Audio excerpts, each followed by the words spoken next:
Now, hello students. In this session, we are discussed about the motion in a plane with uniform velocity.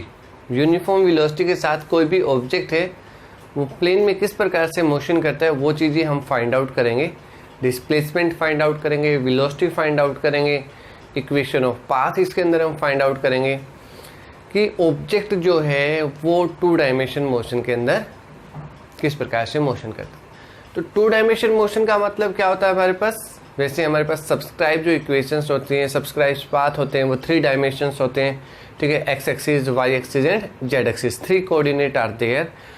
Out of 3, 2 out of 3 that describe the motion of the object in a plane. Like examples, carrom board, motion of kite, पतंग जिसका motion होगा हमारे पास. Second, a ball is in air in a particular path, projectile motion. These motion are related to 2-dimension motion. Javelin throw also a 2-dimension motion. Hammer, disc, these types of motion in plane. So in that part we discuss about the first equation, motion with uniform velocity in a plane. तो आज की इस video के अंदर हम क्या find out करेंगे, हम equation of motion find out करेंगे with uniform velocity. Uniform velocity होगी हमारे पास और उसमें इक्वेशन क्या बनेगी, डिस्प्लेसमेंट क्या होगा, इक्वेशन ऑफ पाथ क्या होगी, वो चीज़ें हम यहाँ पे फाइंड आउट करेंगे. तो सबसे पहले हम एक 2 डायमेंशन पिक्चर बनाते हैं, 2 डायमेंशन डायग्राम. ठीक है, सबसे मोस्ट इंपॉर्टेंट है. One is the x axis, second is y axis. Now that A point represent the position of the particle at time t equal to t1. This position is subscribe from the origin. ये जो position होगी हमारे पास, ए जो point है इसको हम कहाँ से इंडिकेट करेंगे, ओरिजिन से. और ए की जो पोजीशन है that is represented bye r1. और ए के जो कोऑर्डिनेट होंगे दैट कोऑर्डिनेट मतलब ए से परपेंडिकुलर ड्रॉ किया on x axis that we get the x1. Y पे परपेंडिकुलर ड्रॉ किया तो y1. तो ए के कोऑर्डिनेट क्या होंगे, x1 एंड y1. तो मोशन इन प्लेन कर रहे हैं. फर्स्ट पोजीशन हमारे पास आ गई, ए पोजीशन है, टाइम t1 था. ठीक है, तो यहाँ से परपेंडिकुलर हमने ड्रॉ कर दिए तो we get the coordinate of A point. After a time t, particle at point B point के ऊपर पार्टिकल्स मतलब थोड़ा सा हम अपस्टेयर यहाँ पे बी पॉइंट इंडिकेट कर दिया एट ए टाइम t2. ठीक है, अगेन अगर बी की लोकेशंस हमें इंडिकेट करनी है तो again we write A point from origin that is r2. तो अगेन परपेंडिकुलर ड्रॉ कर दें on x axis, we get the x2. और y एक्सिस के ऊपर परपेंडिकुलर ड्रॉ करेंगे तो we get y2. Then x2 and y2 are the coordinate of point b. b point के coordinate हमारे पास आ गए, एक x2 और y2. तो ये पाथ जो हमारे पास हुआ कि पहला पोजीशन जो है पार्टिकल की वो क्या थी, a पॉइंट. जब टाइम कितना है t1, जब टाइम t2 हुआ तो पोजीशन कितनी होगी, b पॉइंट. और b पॉइंट के कोऑर्डिनेट हमारे पास क्या होगी, x2 एंड y2. अब जो पार्टिकल का यहाँ पे डिस्प्लेसमेंट हुआ तो इनिशियल पोजीशन क्या थी a, फाइनल पोजीशन क्या हुई b. तो पार्टिकल ने किस पॉइंट से किस पॉइंट तक मूवमेंट किया, a टू b की तरफ. ओके, a से b की तरफ. तो ये हमारे पास कंसिडरेशन का पार्ट बना कि हमने यहाँ पे कौन कौन सी पोजीशंस इंडिकेट की है. लेट करके चलते हैं. Let O A vector is equal to position r1 और इसके कोऑर्डिनेट क्या हो गए हमारे पास, x and y at time t1. OB second position, r2 vector r2 position, x2 and y2 coordinate at time t2. ठीक है, पोजीशन जो भी होती है पार्टिकल की पोजीशन वो एक पर्टिकुलर पॉइंट के अकॉर्डिंग हम इंडिकेट करते हैं और वो पॉइंट हमारे पास क्या कहलाएगा, ओरिजिन या फिर रेफरेंस पॉइंट. किसी भी लोकेशंस को इंडिकेट करते हैं तो उस चीज में हम यहाँ पे फाइंड आउट कर सकते हैं. तो ये लोकेशंस हो गए हमारे पास. अब हमें डिस्प्लेसमेंट फाइंड आउट करना है. डिस्प्लेसमेंट, ठीक है, डिस्प्लेसमेंट। तो डिस्प्लेसमेंट हम यहाँ पे फाइंड आउट कर सकते हैं, यूनिफॉर्म वेलोसिटी से मोशन कर रहा है, ठीक है। इक्वेशन जो भी हम फाइंड आउट करेंगे वो किस में फाइंड आउट करेंगे, यूनिफॉर्म मोशन के अंदर, ए से बी की तरफ, ठीक है। तो डिस्प्लेसमेंट के बारे में हमने पढ़ा कि जो डिस्प्लेसमेंट है ऑब्जेक्ट का वो किस पॉइंट से हो रहा है, ए पॉइंट से बी पॉइंट के अंदर, ठीक है। तो displacement of object in time interval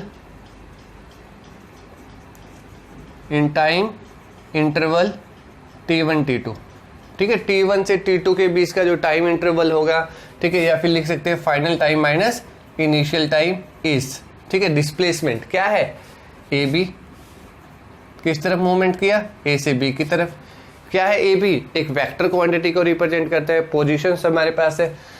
तो वेक्टर्स के अंदर हमने क्या किया था, वेक्टर के अंदर हमने ए बी फाइंड आउट करने के लिए, जैसे हमारे पास ओ ए बी एक ट्रायंगल फॉर्मेशन होती है, तो यहाँ पे यूज करेंगे हम using triangle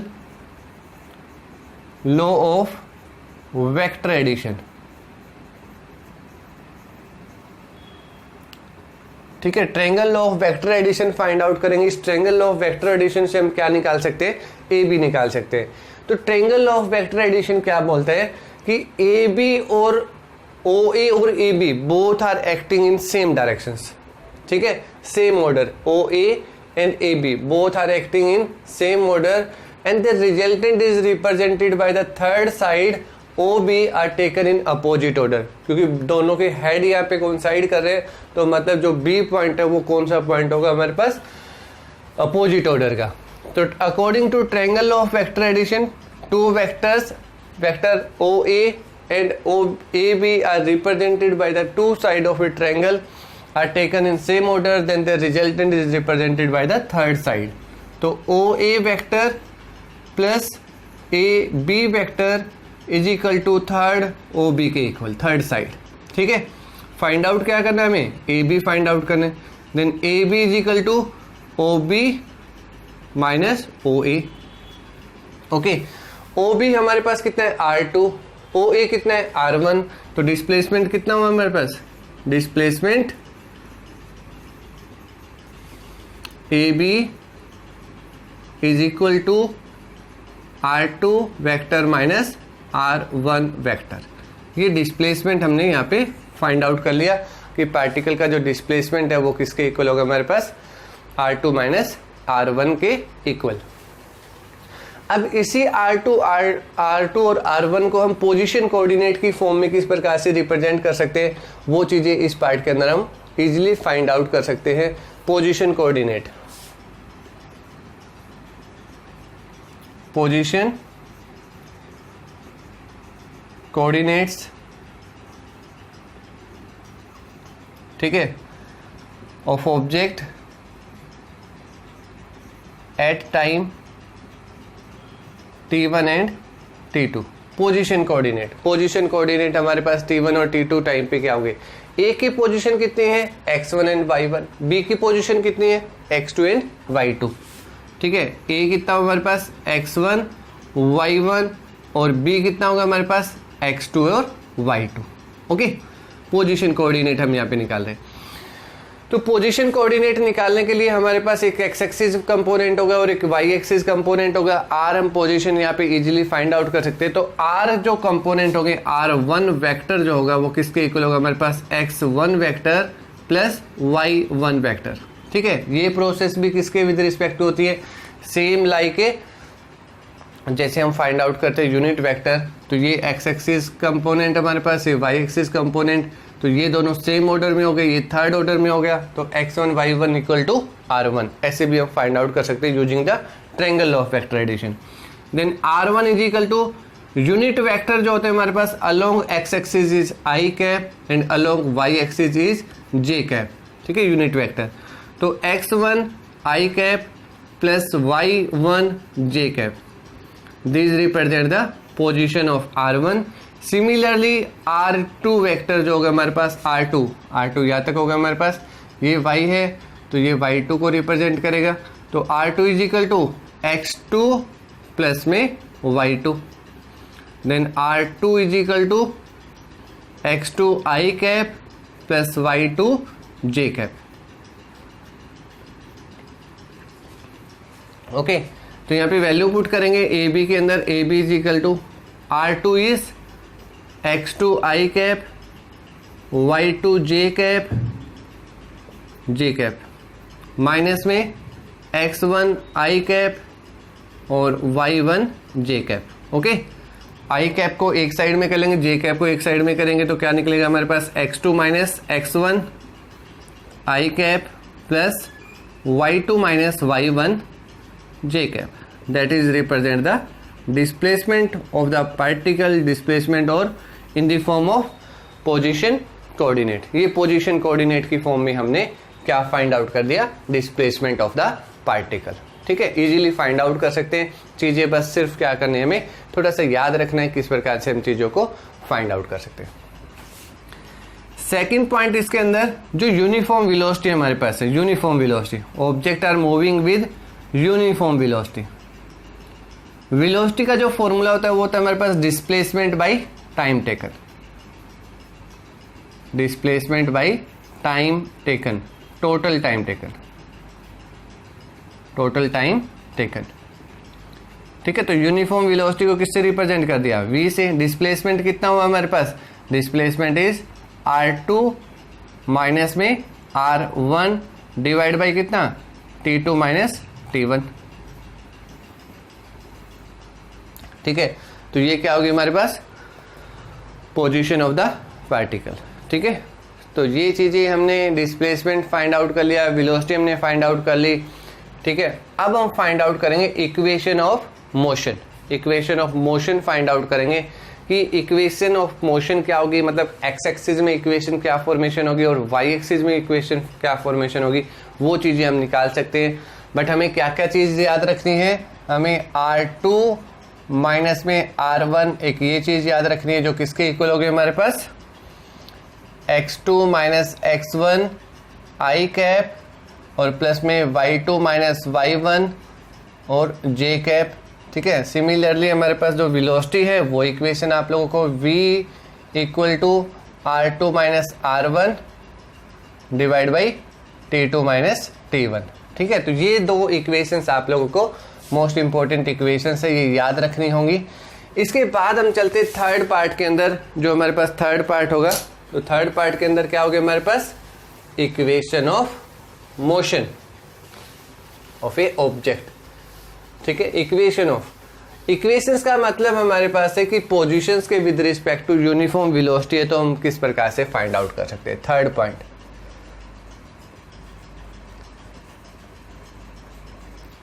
equation of motion of a object of a body. ठीक है, इक्वेशन मतलब ये इक्वेशन जो हमारे पास है उसमें हम x कोऑर्डिनेट, y कोऑर्डिनेट, वो चीजें बता सकते हैं कि इक्वेशंस हमारे पास क्या होगी। तो डियर स्टूडेंट, जैसे हमने यहाँ पे ओरिजिन कंसीडर करके चला था कि ये ओरिजिन हमारे पास है, जहाँ पे हम क्या इंडिकेट करते हैं, r0, t की वैल्यू कितनी होती है, t0। ठीक है, तो इसी पाथ के अंदर जो अब ओरिजिन जो है उसको हम कहाँ पे कंसीडर कर रहे हैं, एट पॉइंट ए के ऊपर, और बी हमारे पास क्या हो जाएगा, नेक्स्ट पॉइंट हो जाएगा, जो कंसिडरेशन का पार्ट होगा। ठीक है, तो पर्टिकुलर टाइम के अंदर, ठीक है, particular time at time t1 equal to 0। ठीक है, मतलब इनिशियल टाइम जो ऑब्जेक्ट है वो कितना हमारे पास है, t1। ठीक है, तो at time t1 equal to 0 object is at a point. जो ऑब्जेक्ट है वो कहाँ पे है, ए पॉइंट के ऊपर उसकी लोकेशन होगी, object is at point A. ठीक है, तो पोजीशन वेक्टर जो है वो शिफ्ट हो जाएगा हमारे पास, r1 की जगह हम क्या लेंगे, ठीक है, रिप्लेस कर देंगे, और पोजीशन क्या होगी हमारे पास, r0। ठीक है, तो पोजीशंस ऑफ द जो ऑब्जेक्ट होगी हमारे पास वो किसके इक्वल होगी, ओरिजिन के ऊपर कितने हमारे पास है, r0। ठीक है, और अब इस r0 को हम क्या लिखेंगे, x0 और y0। ठीक है, हमेशा ध्यान रखना कि ओरिजिन जो पार्ट होता है हमारे पास वो इसी प्रकार से हम इंडिकेट कर सकते हैं। ठीक है, similarly after a time t, after time t, मतलब t2 time is t, object is at b point, जो ऑब्जेक्ट है वो क्या पे होगा, b पॉइंट पे, then position of the object, ठीक है, r1 लिखेंगे, that is x1 and y1। तो यहाँ पे हम क्या कर रहे हैं, रिप्लेसमेंट कर रहे हैं, ऑब्जेक्ट की रिप्लेसमेंट हो जाएगी हमारे पास, जो r के इक्वल यहाँ पे r1 को हम r लिख देंगे, ओके। देन रिप्लेसिंग किसकी रिप्लेसिंग कर रहे हैं हम, r1, ठीक है, r1 को रिप्लेस कर दिया किसकी जगह पे, r0, ठीक है, और सिमिलरली r2 को हम क्या लिखेंगे, r के इक्वल। ऐसी हम पोजीशंस को इंडिकेट कर देंगे। ये रिप्लेसिंग हो गई हमारे पास, रिप्लेसिंग r2 बाई r, और r1 को हमने r0, टाइम जो होगा हमारे पास वो कितना टाइम हो जाएगा, t1 इज 0 और t2 इज t के इक्वल। ये रिप्लेसिंग होगी, जो रिप्लेसिंग हम यहाँ पे equation of path find out करने के लिए यूज करेंगे, ठीक है। तो रिप्लेसेंस के इक्वेशंस के विद रिस्पेक्ट टू हम क्या इक्वेशन फॉर्मेशन होती है वो इजीली हम यहाँ पे फाइंड आउट कर सकते हैं। तो वेलोसिटी क्या हमारे पास है, velocity is equal to r2 minus r1 divide by t2 minus t1, then r2 minus r1 is equal to v t2 minus t1, okay, easily equations है। Then r2 is equal to r1 plus में v t2 minus t1, ठीक है।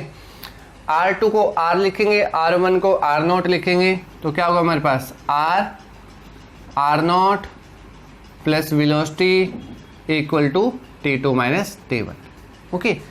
Step को easily find out करते जाएंगे, इसके अंदर कोई भी प्रॉब्लम्स नहीं होती, ठीक है, कि पोजीशंस हमारे पास क्या है।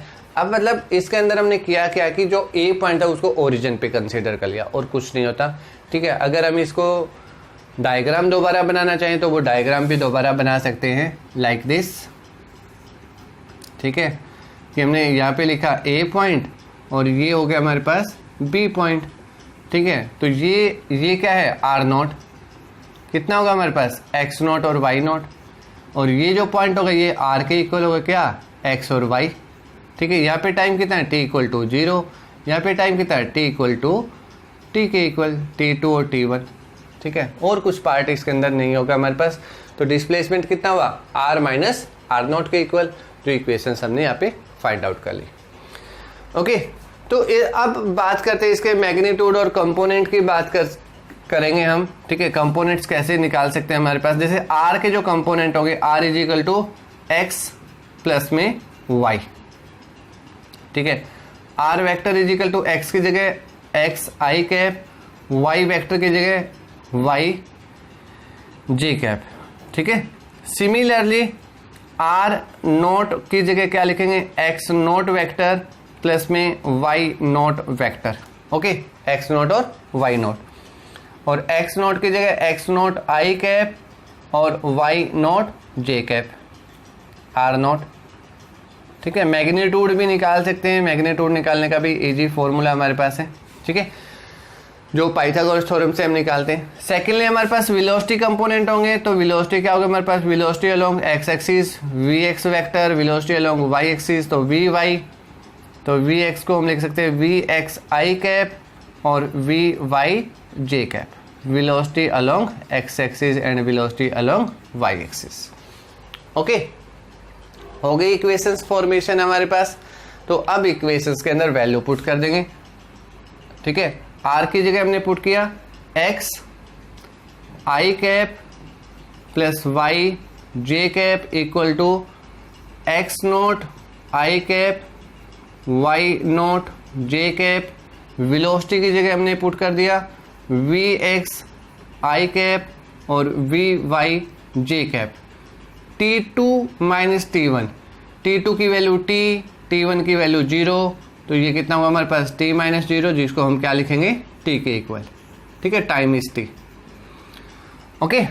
नाउ थोड़ा सा मल्टीप्लाई कर लेते हैं एक स्टेप के अंदर, x naught i cap y naught j cap vxt i cap v y t j cap, x i cap and y j cap. Okay, तो ये इक्वेशंस जो हमारे पास यहाँ पे आ गई। अब इस इक्वेशंस के जो कंपोनेंट फॉर्मेशन हमारे पास है, आई कंपोनेंट भी है, जे कंपोनेंट भी है, तो हम कंपेयरिंग करेंगे आई कैप के साथ एक्स आई कैप। ठीक है, तो लेफ्ट हैंड साइड में कितना है, x naught plus x naught i और वी एक्स टी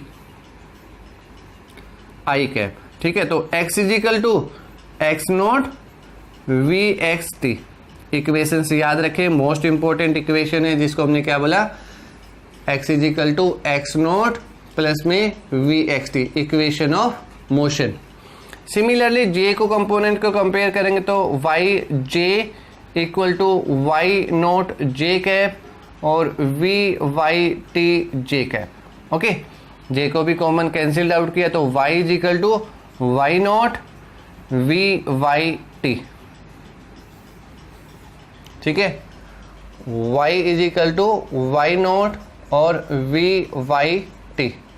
तो ये दो इक्वेशंस हमारे पास फॉर्मेशन होगी, एक इक्वेशन x में आ गई और दूसरी इक्वेशन y के अंदर फॉर्मेशन होगी। तो इसको हम क्या बोलते हैं, equation of motion of a object. ये equation of a motion of a object होगी। ठीक है, तो ये 2 डायमेंशन मोशन के अंदर आती है। ऐसी ही सेम सिमिलर इक्वेशन हमने 1 डायमेंशन मोशन के अंदर भी रीड की थी। हमारे पास x is equal to x naught plus में वी एक्स टी।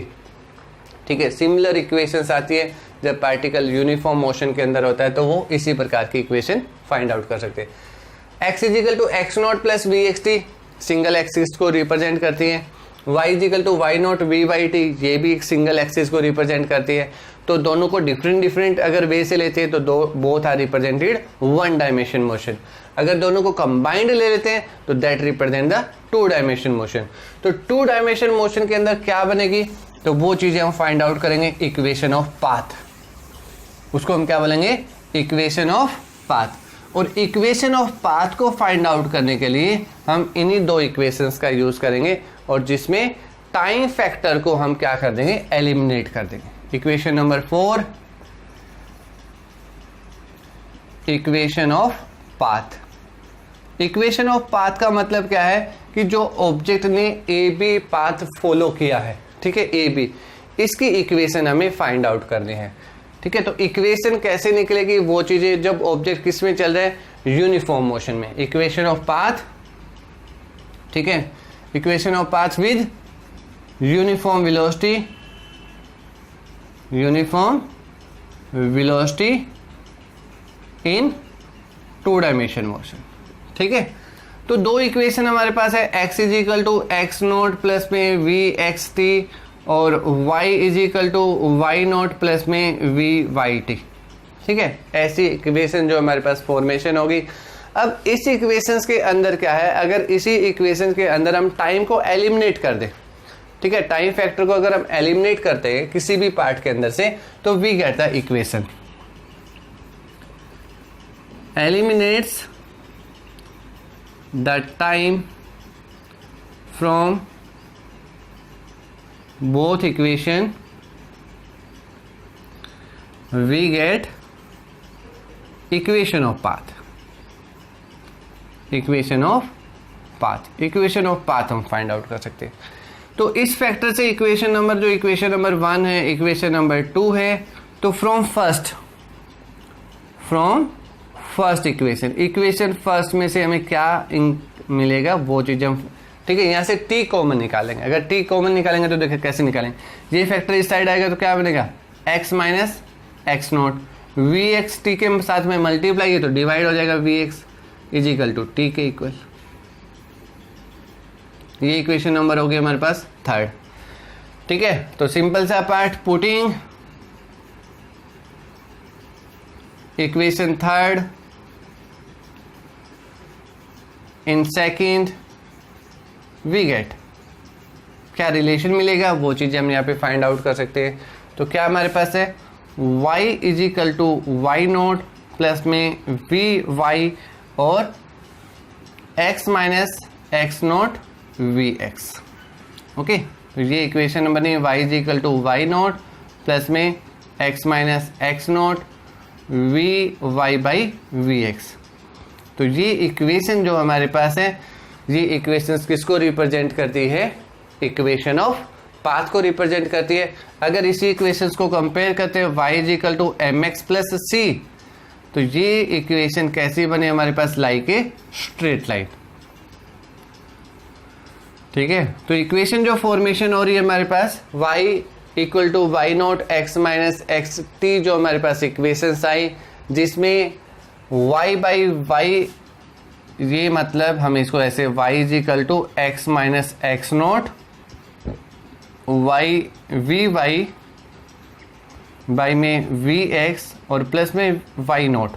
ठीक है, ऐसे अगर हम इसको लिखते हैं और फिर इसके साथ कंपेयर करते हैं, ठीक है, दोनों को कंपैरिजन करते हैं वन डायमेंशन के साथ, तो m is equal to v y by में वी एक्स, जो क्या इंडिकेट करते हैं? Slope of equation. ठीक है, कि जो स्लोप ऑफ द इक्वेशन है वो किसके इक्वल है? V y by v x के इक्वल आते हैं। और ये जो इक्वेशंस कंपेयर करते हैं तो that represent the straight line equations. तो ये पाथ हमारे पास है, ये हमने फाइंड आउट किया कि motion with uniform velocity in a plane. Okay, thank you for watching.